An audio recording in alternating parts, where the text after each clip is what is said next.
এক ফেসিবাদকে দাঁড়িয়ে আরেক ফেসিবাদ আমরাও আনতে চাই না, আমরাও প্রতিরোধ করব। আপনারা যে কথাবার্তা আজকে বলছেন, আমার মনে হয় সরকারের মুখপাত্র হয়ে আপনার কথাগুলো বলছেন। আপনাদের বয়স, আপনাদের যে মেধা, আপনাদের অভিজ্ঞতা, তাতে আমার মনে হয় না এই সমস্ত কথাগুলো আপনাদের মুখ দিয়ে আসছে কিংবা আপনাদের মাথা থেকে আসছে।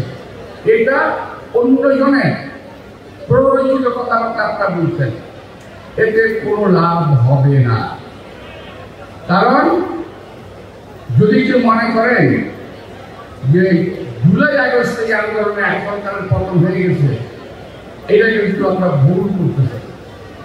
এখানে আমার জীবনের অনেক ভাই বক্তব্য কথা বলেছেন, কারো মাথায় চলে গেছে, কেউ মারা গেছে, কেউ পায়ে চলে গেছে, কেউ বুঝে গেছে। এই গুলি লাগাগুলো কি ব্যর্থ হয়ে যাবে? 17 বছর কি আমরা রাজপথে আন্দোলন করি নাই? যদি জুলাই আগস্ট না হতো, আরেকটা মাস হয়তো বিএনপি আন্দোলন করি সরকারকে ফেলবে।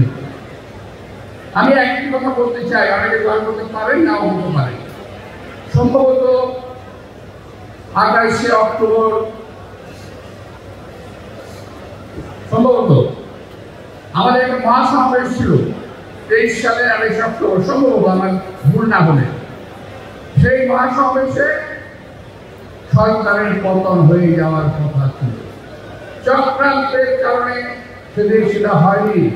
সেইগুলি যে জনসমাবেশ হয়েছিল, ওই সমাবেশ থেকে যদি ঘোষণা দেওয়া সম্ভব হতো, তাহলে এই সরকার থাকে না। ওই দিন যেভাবে গুলি করেছিল বিএনপি মিছিলের উপরে, মিটিংয়ের উপরে, বিএনপি নেতা কর্মীরা আহত হয়েছিল, এটা ভাষায় প্রকাশ করা যাবে না।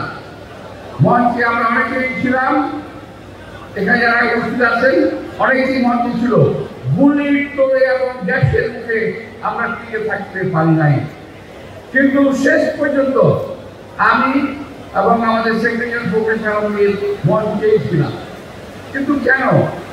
এই আন্দোলন ছিল এই সরকারের বিরুদ্ধে।